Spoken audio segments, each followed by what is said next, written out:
महाराज रात्रि पर्यंत द्वारिकाधीश युधिष्ठिर जी को ज्ञान उपदेश करते रहे। रात्रि भर उन्होंने युधिष्ठिर जी को उपदेश दिया। जो उपदेश गीता में अर्जुन को दिया था वो ही उपदेश रात्रि पर्यंत महाराज युधिष्ठिर जी को देते रहे, लेकिन युधिष्ठिर जी को बात समझ नहीं आई। ऐसा क्यों?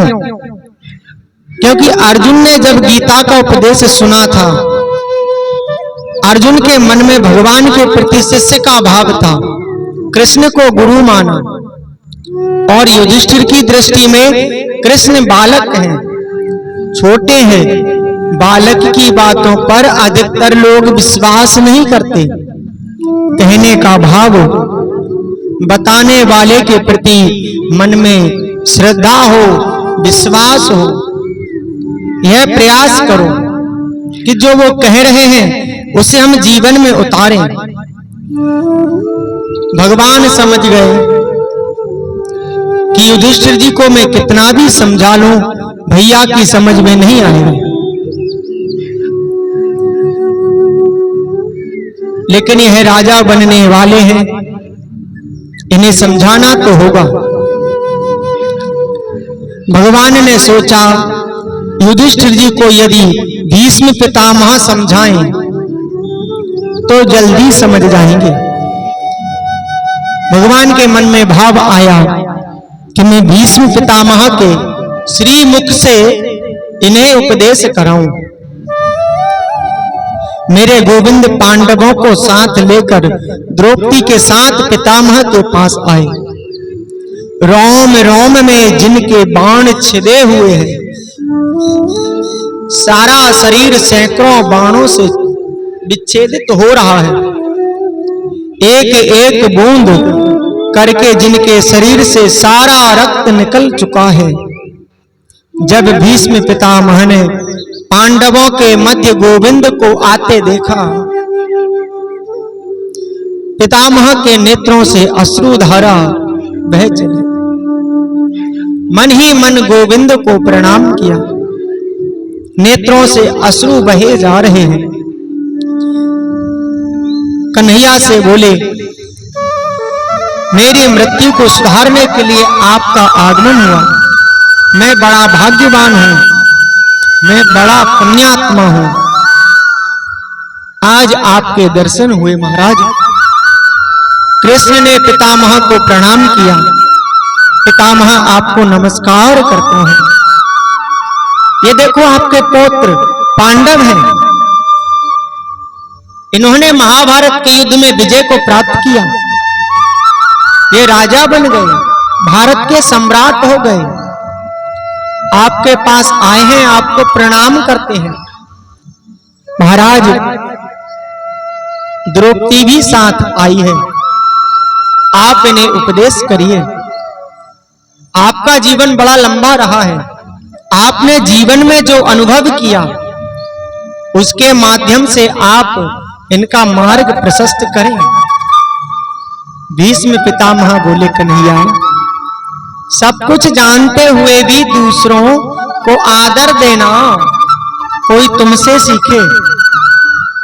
मैं क्या उपदेश करूं लाला? सबसे बड़े उपदेशक तो तुम हो। कन्हैया ने कहा, महाराज आप ही उपदेश करें। भीष्म पितामह बोले, तुम आदेश करते हो तो मैं अवश्य करूंगा।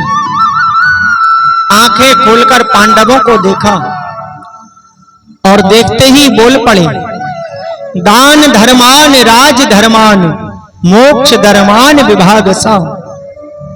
बेटा तुम भारत के राजा हो गए, यह बड़ी प्रसन्नता की बात है। लेकिन सुनो, तुम गृहस्थ हो और गृहस्थ को आलसी नहीं होना चाहिए। ज्यादा से ज्यादा मेहनत करके धन कमाना चाहिए। खूब धन इकट्ठा करो, लेकिन ध्यान रखें जितना धन कमाते हो उसका 10वां हिस्सा दान अवश्य करना चाहिए। तन पवित्र सेवा किए धन पवित्र कर दान, मन पवित्र हरि भजन सो होत त्रिविध कल्याण। शरीर पवित्र होता है सेवा करने से, धन पवित्र होता है दान करने से, और मन पवित्र होता है गोविंद नाम कीर्तन करने से। ज्यादा से ज्यादा बेटा कर्म करो, धर्म के मार्ग पर चलो। दूसरी बात यह कहना चाहता हूं, तुम राजा हो, राजा के लिए सबसे पहला कर्तव्य है अपने प्राणों की बलि लगाकर भी प्रजा का शुभ चिंतन करना। राजा को कभी पाप नहीं करना चाहिए, पाप होते हुए भी नहीं देखना चाहिए। मेरी आंखों के सामने यदि पाप कर्म हो रहा है, मुझ में शक्ति नहीं है, तो मुझे आंख बंद कर लेनी चाहिए, आंख बंद करके वहां से निकल जाना चाहिए। और यदि मेरे में सामर्थ्य है, शक्ति है, तो डटकर मुकाबला करना चाहिए। पाप कभी मत होने दो। आंखों के सामने पाप कर्म होना महापाप है। भीष्म पितामह पांडवों को जब यह बात कह रहे हैं, कितनी अद्भुत बात। पांडवों के बीच में खड़ी द्रौपदी हंसने लगी। भीष्म पितामह ने कहा, बेटी मैं यहां पर उपदेश कर रहा हूं, धर्म की व्याख्या कर रहा हूं, और तुम्हें हंसी आ गई। भीष्म पितामह के सामने हंसना कोई साधारण नहीं है। जब द्रौपदी से कहा तो देवी द्रौपदी घबरा गई, बोली पितामह क्षमा करें, मुझसे बहुत बड़ी गलती हो गई। भीष्म बोले, नहीं बेटी, जो कुलवती नारी होती हैं वो बिना कारण के नहीं हंसती, उनकी हंसी में कोई कारण छुपा होता है, इसलिए तुम्हें बताना होगा तुम्हें हंसी क्यों आई। मैं इस कुंठा को लेकर मरना नहीं चाहता। द्रौपदी बोली, आज तो बड़ा भारी ज्ञान का उपदेश कर रहे हो कि आंखों के सामने पाप होते नहीं देखना चाहिए, यह महापाप है। तो पितामह, यह महापाप आपने क्यों किया? भरी सभा में दुष्ट दुशासन जब मुझे खींचकर लाया, मेरी साड़ी को बीच से खींचकर मुझे निर्वस्त्र करने का जब प्रयास किया गया, मुझे याद है उस सभा में सबसे आगे आप बैठे थे और मैंने आपसे सबसे पहला प्रश्न किया कि जब पांडव अपने आप को दांव पर हार चुके, दास बन गए, तो मुझे दांव पर लगाने का अधिकार उन्हें किसने दिया? मैंने आपके सामने हाथ जोड़कर प्रार्थना करी, मेरी रक्षा करो, लेकिन मेरी बात को सुनकर आपने सिर नीचा कर लिया। पितामह, आप जरा सा इशारा कर देते तो उस दुष्ट दुशासन की हिम्मत नहीं थी कि वो मेरी साड़ी का स्पर्श कर सके। आप सब अपनी आंखों के सामने होता देखते रहे। वो तो कृपा रहे मेरे कृष्ण की, मेरे द्वारिकाधीश की, कि उन्होंने मेरी लाज बचाई, अपनी बहन की इज्जत की रक्षा करी। आप जैसा धुरंधर विद्वान वीर पराक्रमी संत सब देखता रहा। आज कहते हो आंख के सामने पाप होते देखना महापाप है, तो यह महापाप महाराज आपने क्यों किया? इस बात को सुनकर भीष्म पितामह हिचकियों से रो पड़े। सूत जी महाराज कहते हैं, जो महापुरुष अपने जीवन में कभी रोया नहीं, आज वो विलक्षण महापुरुष हिचकियां ले लेकर रोए जा रहा है। द्रौपदी से कहते हैं भीष्म पितामह, बेटी तुम सत्य कहती हो, मैं वही अभागा भीष्म हूं जिसकी आंखों के सामने तुम्हें निर्वस्त्र किया जा रहा था।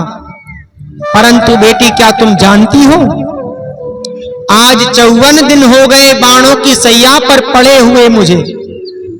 54वां दिन चल रहा है। अर्जुन ने मेरे शरीर में इतने बाण लगाए कि 2000 बिच्छुओं के एक साथ डंक मारने से जो पीड़ा होती है, जो वेदना होती है, जो कष्ट होता है, वह मुझे हो रहा है। इंद्र की इतनी हिम्मत नहीं, इंद्र का इतना सामर्थ्य नहीं कि वो मुझे मार सके। मुझे इच्छा मृत्यु का वरदान मिला है। मैं यदि नहीं चाहूं तो मर नहीं सकता। बेचारा इंद्र मुझे क्या मारेगा, अर्जुन मुझे क्या मार सकता है। फिर भी 54 दिन से बाणों की सैया पर पड़ा हूं।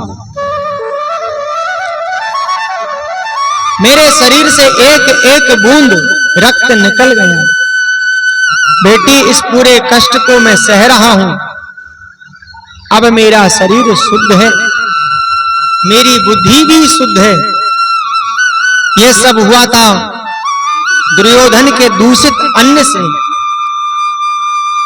दुर्योधन के दूषित अन्न से बना रक्त जो मेरे शरीर में था, उसी से मेरे मन में पाप वाली बुद्धि जागृत हुई थी। जैसा खाएंगे अन्न वैसा होगा मन। हमेशा शुद्ध सात्विक अन्न खाना चाहिए। बेटी द्रौपदी, मुझे मेरे पूर्व जन्मों की बात याद है। मैंने कभी पाप नहीं किया। 124 जन्मों की बात याद है मुझे। मेरे द्वारा कोई पाप नहीं हुआ, इसके बाद भी मुझे बाणों की सैया मिली। क्यों? क्योंकि मैंने उस समय पाप होते देखा।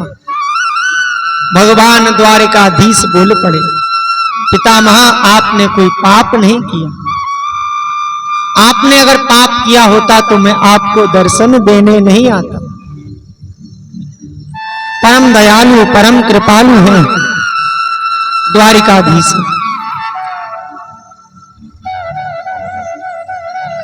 द्वारिकाधीश कहते हैं, पर आपने महाराज पाप होते देखा था, इसलिए तुम्हें बाणों की सैया मिली। तुम चाहते तो पाप को रोक सकते थे, तुम चाहते तो उसे रोकने की शक्ति भी रखते थे।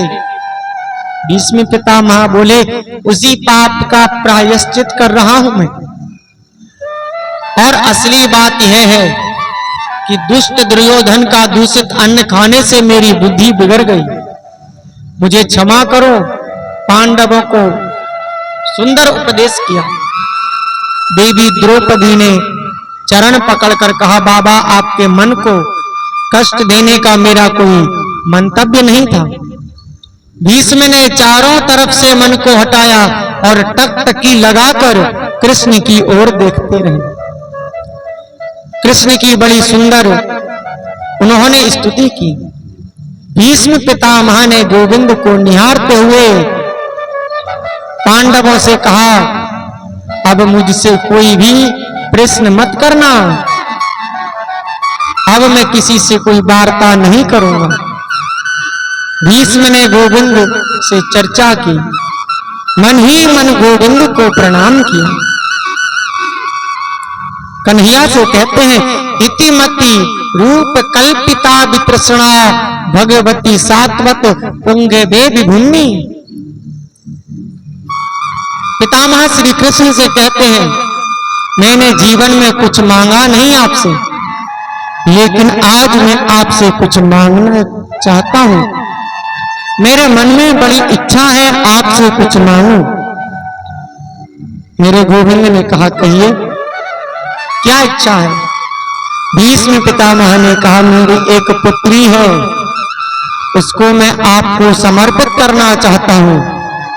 पांडवों ने सोचा, ये तो ब्रह्मचारी है, इनके बेटी कहां से आ गई? बाणों की सैया पर पड़े भीष्म पितामह कहते हैं, मेरी पुत्री है, पुत्री का नाम है मति। मति यानी होती है बुद्धि।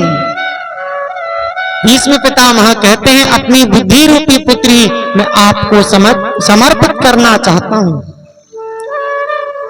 हे द्वारिकाधीश, अब मेरी बुद्धि में किसी भी प्रकार की तृष्णा नहीं है, तृष्णाओं का शमन हो चुका है, मेरी बुद्धि शुद्ध है, इसलिए मैं आपको समर्पित करना चाहता हूं।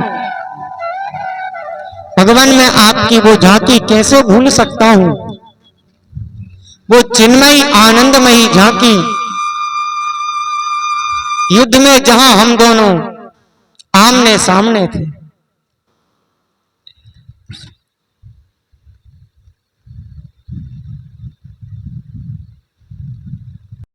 भीष्म पितामह कहते हैं,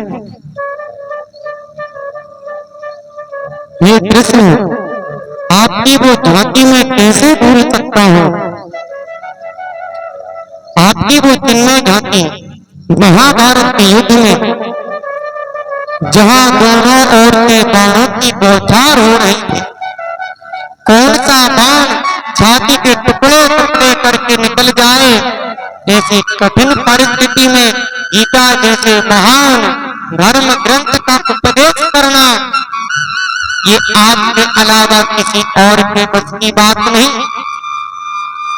अर्जुन के मन में कुमति उत्पन्न हो गई, वो क्षत्रिय धर्म से विमुख हो गया और रथ के पृष्ठभाग में जाकर बैठ गया।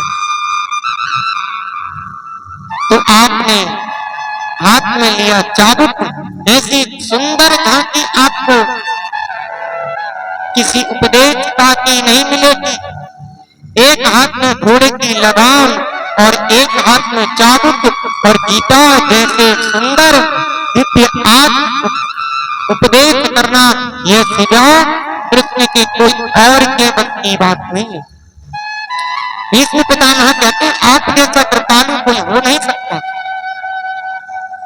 अपनी बात नीति हो जाए इसकी आपको परवाह नहीं।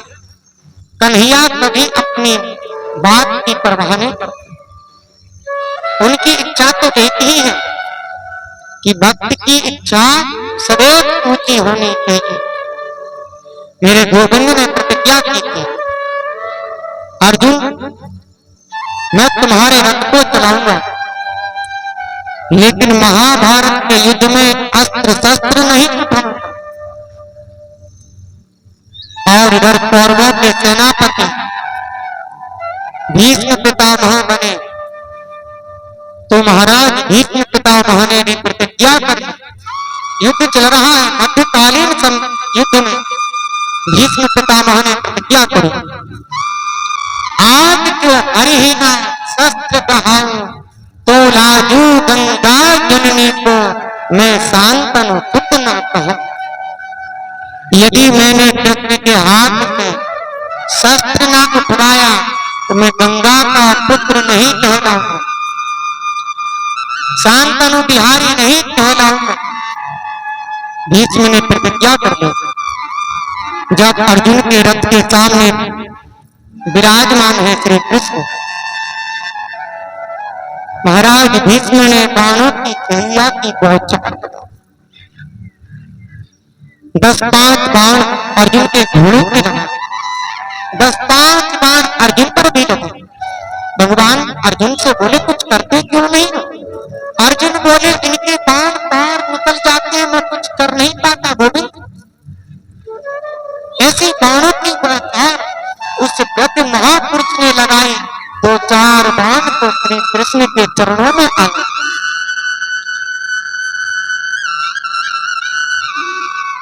अर्जुन से बोले, अर्जुन कुछ करो, कुछ करते क्यों नहीं हो? अर्जुन बोले, मेरा कवच टूट गया महाराज, बाजूबंद गिरने वाले, मुकुट भी टूटने वाला है। हे केशव, ये भीष्म पितामह है, इनके सामने युद्ध करना आसान बात नहीं।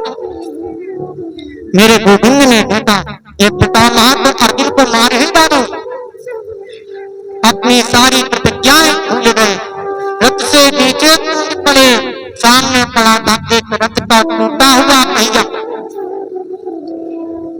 उस पहिए को उठाया और दौड़ पड़े भीष्म पितामह की ओर। परमात्मा यदि अपनी प्रतिज्ञा तोड़ दे तो प्रलय आ जाता है। सारी सृष्टि पहले सारी समुद्र में डूब जाती है, पृथ्वी थर-थर कांपने लगती है। भगवान का पुत्र ये वस्त्र नीचे गिरा, भगवान के वस्त्र को उठाने के लिए जैसे ही झुके तो पृथ्वी से बोले, तुम चिंता मत करो, मैंने अपने भक्त की प्रतिज्ञा रखने के लिए आज अपनी प्रतिज्ञा तोड़ी। अपना मान घटे जाए, भक्त का मान न घटने। स्वनिगम पहाय मत प्रतिज्ञा, मृत मद कर अपनी प्रतिज्ञा को तोड़ दिया। मेरे गोविंद ने भीष्म ने कहा, रथ का पहिया लेकर जब आप मुझे मारने आ रहे थे महाराज, आपकी वो झांकी कितनी सुंदर, कितनी अद्भुत लग रही है, मानो ऐसा कोई शेर महाबली से किसी हाथी को मारने आ रहा। आज वही झांकी आकर मेरे हृदय में विराजित हो जाए, इससे ज्यादा मेरे मन में और कोई कामना नहीं है। गोविंद ने पितामह से कहा, आपको तो इच्छा मृत्यु का वरदान है, आप हजारों वर्ष तक जीवित रह सकते हैं महाराज। भीष्म ने कहा, हे केशव, अब जीने की कामना कैसी है? इतनी सुंदर मृत्यु कभी किसी की हो नहीं सकती। देहांत काले तुम सामने हो, मुरली बजाते मन को यह गीत गाकर तन नाथ त्यागो, गोविंद दामोदर। बड़े बड़े प्रयास करते हैं, माला करते हैं, भागवत सुनते हैं, क्यों? क्योंकि मृत्यु के समय हमारे मुख से राम नाम, कृष्ण नाम सत्य निकले, लेकिन उसी समय नाम नहीं निकलता, कंठ अवरुद्ध हो जाता है। भीष्म पितामह बोले, मैं कितना भाग्यशाली हूँ, कितना बड़ा मेरा प्रारब्ध, साक्षात मुरली मनोहर गोविंद मृत्यु के समय मेरे आंखों के सामने है। ऐसी सुंदर मृत्यु को छोड़कर भला कोई क्यों जीना पाए? भीष्म ने अपने नेत्रों से कृष्ण को देखते देखते भीष्म पितामह ने अपने पांच भौतिक शरीर का त्याग किया। भीष्म की मृत्यु के पश्चात पांडव बड़ा रुदन करने लगे, हमारे पितामह चले गए, हमारे पितामह चले गए। गोविंद ने कहा, रोना नहीं चाहिए महापुरुषों के लिए, मेरे नाम का भजन करो। प्रभु ने पांडवों को सुंदर शिक्षा प्रदान करी। भीष्म पितामह का अंतिम संस्कार इत्यादि किया। भीष्म पितामह इनका द्वादश भागवतों में 12 जो भागवत है उनमें एक नाम इनका भी आता है। महाराज भीष्म पितामह ने अंत समय भगवान को सामने पाकर भगवान के श्रीधाम को